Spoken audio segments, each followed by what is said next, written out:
Lesson 1B, solving equations. Again, this is a review of something that you should have done in Algebra 1 and then use that skill in geometry. But we are going to review it again because if you're not really good at it already, you're going to get really good at it by the end of this class because it is a skill that will never go away as long as you are taking math classes. All right, so I have here my steps for solving an equation. Now, you may have been taught something different, okay? That is fine as long as you are getting the correct answer. So if you want to do it your way and you're getting correct answers, I'm cool. If you're getting incorrect answers, I'm going to make you do it my way. Okay, so step 1, box the variable and draw a line down from the equal sign. So any term that has a variable, I'm going to go ahead and put a box around it. And I'm going to draw a line straight down from this equal sign just to keep my terms straight. Okay, simplify. You may not have to do every step, so all of these may not be included in this problem, but you do have to do them in this order. So distribute. I have no parentheses anywhere in this equation, so I don't have to distribute. Okay, so I did this. That doesn't apply. Combine like terms. So on each side of the equation, if there are any like terms that can be combined, remember like terms have to have the same variable and the same exponent. So this has an m, that one doesn't, can't combine them. This one has an m, that one doesn't, can't combine them. Move the variable terms to the same side. So I have a 2m on this side and a 3m on this side. I need them to be on the same side. It does not matter which side, as long as they are both on the same side. So I move them by doing the opposite. So the opposite of positive 3m is negative 3m. So I'm going to subtract 3m from both sides. Okay, 2 minus 3 is negative 1, so I have negative m plus 12. And I'm going to keep that m in a box. Over here, 3 minus 3 is 0, so I have no more m's. And then I have negative 31 left over on this side.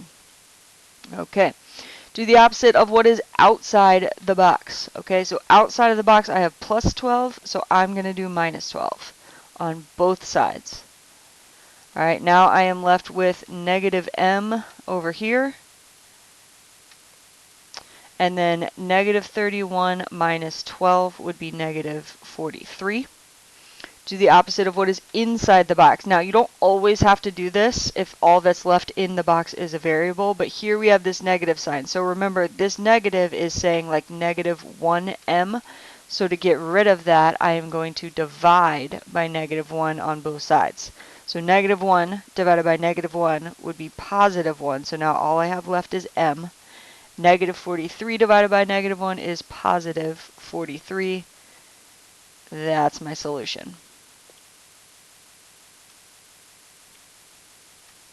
Okay, I'll do another example with you. Box a variable. I'm going to box the whole variable term. Draw a line down from the equal sign. Alright, let's check. Do we need to distribute? No parentheses. Can we combine like terms? This has an x, that one doesn't. That one's already by itself. Do I need to move the variable terms to the same side? Well, I only have one x over here. I don't have any over there, so we're good. Alright, do the opposite of what is outside the box. Well, outside the box is plus 5, so I'm going to do minus 5. Alright, so now I have x over 7 is equal to 8 minus 5, which is 3. Alright, do the opposite of what is inside the box. So inside the box, I have x divided by 7. The opposite of dividing by 7 is to multiply by 7. Actually, I'm going to make this a dot. Multiply by 7. Okay, over here, those 7's cancel each other out, so I have x equals 3 times 7, which is 21.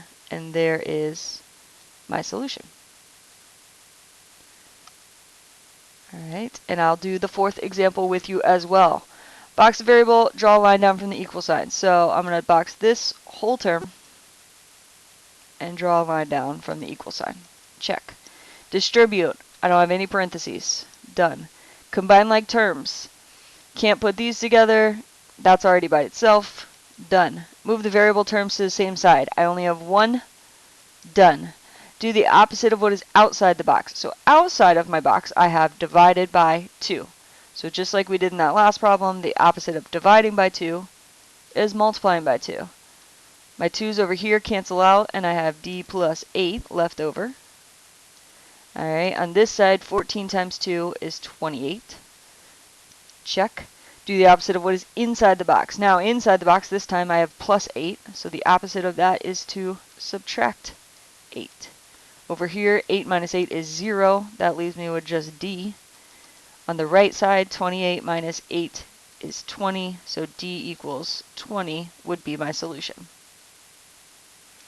Alright, so you have a bunch of practice problems in that notes packet. I want you to do those. Either print that notes packet or just work the problems on a piece of paper. Alright, and that's something that we'll go over in our class. Next thing is an error analysis. Okay, so you are looking for the mistake. This is an incorrect answer. I want you to look at it, find the mistake. So pause the video and then come back and I'll show it to you. Alright, the mistake here is all the way in the last step. Negative 6 divided by 6 should be negative 1. Alright, be very careful with negative signs. That's a common mistake. I want you to try the rest of those error analysis problems. Last thing we're going to look at is something called literal equations. And all that means is this time there is more than one variable in our equation, and so we are going to get one of those variables by itself. So instead of our answer being y equals a number, it's going to be y equals an expression that we simplify as much as possible. But the rules are the same. So if I am solving the equation for y, I'm going to put a box around the y term and draw a line down from the equal sign. Okay, then I would go through those same steps. So there's nothing to distribute, there's no like terms to combine, and there's only one y on this side, so I don't need to move anything. So now I can go ahead to what's outside of the box. Well, what's outside of the box is positive 2x that I want to move to the other side, so I'm going to subtract 2x from both sides. Alright, then I am left with, this is 0, so I'm left with negative 9y. Over here, 27 minus 2x, those are not like terms. They cannot be combined, so I'm going to write it as 27 minus 2x. Then I have to do the opposite of what is inside the box. So this is negative 9 times y, so I am going to divide everything by negative 9. Okay, so now you have a choice. You can leave it just like this, 27 minus 2x over negative 9. Sometimes you can simplify, so like 27 divided by negative 9, that goes evenly, so that would be negative 3. So I could rewrite this as negative 3, alright, minus 2x over negative 9. Alright, I would take either one of those as correct answers. And then that's all we got for solving equations.